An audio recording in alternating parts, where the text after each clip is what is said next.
आजची ही जी डिश आहे ना ती आमच्या घरची स्पेशालिटी आहे. मुलीच्या, नवऱ्याच्या डब्याला किंवा घरी पाहुणे आल्यानंतर जेव्हा केव्हा ही डिश आम्ही बनवतो ना तेव्हा तेव्हा ते आवर्जून याची रेसिपी मागतात.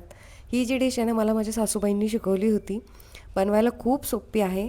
काय करायचं, 5-6 पिकलेले टोमॅटो घ्यायचे आणि त्याची मिक्सरला बारीक प्युरी करून घ्यायची. आणि बिर्याणीसाठी जी काही खडे मसाले लागतात ना ती आपण आधीच बाजूला काढून घेऊ. इलायची, शहाजिरा 4-5 घ्यायच्यात आपल्याला इथे, काळी मिरी, लवंग घ्यायच्यात 2, तेजपान आणि दालचिनी आणि अद्रक लसूण कोथिंबिरीची पेस्ट. कुकरमध्ये टाकायचं तेल आणि तेलामध्ये घालायचे सगळे खडे मसाले आणि ही मसाले छानपैकी भाजली की मग त्यामध्ये टाकायचं टोमॅटोची प्युरी आणि त्यात घालायचं अद्रक लसूणची पेस्ट, 2 चमचे बिर्याणी मसाला, लाल तिखट, मीठ आणि घालायचं चिमूटभर एवढी साखर.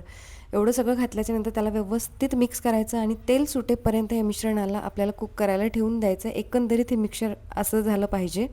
आणि मग त्यात टाकायचं 2 ग्लास एवढं पाणी. पाण्याला उकळी आली की मग त्यामध्ये टाकायचा राईस आणि त्याला 2 ते 3 शिट्ट्या होऊपर्यंत आपल्याला कुक करून घ्यायचं आहे. एकदा हे राईस कुक झाला की त्याला पूर्णपणे मिक्स करायचं कुकरमध्ये आणि मगच त्याला सर्व करायचं. टेस्टला खूप छान लागतो आणि जो कोणी राईस लवर आहे ना त्याने तर मी म्हणते एकदा तरी नक्की ट्राय केलं पाहिजे. तर नक्की एकदा बनवून बघा आणि व्हिडिओ आवडला असेल तर प्लीज व्हिडिओला लाईक आणि चॅनलला सबस्क्राईब करा. Thanks for watching.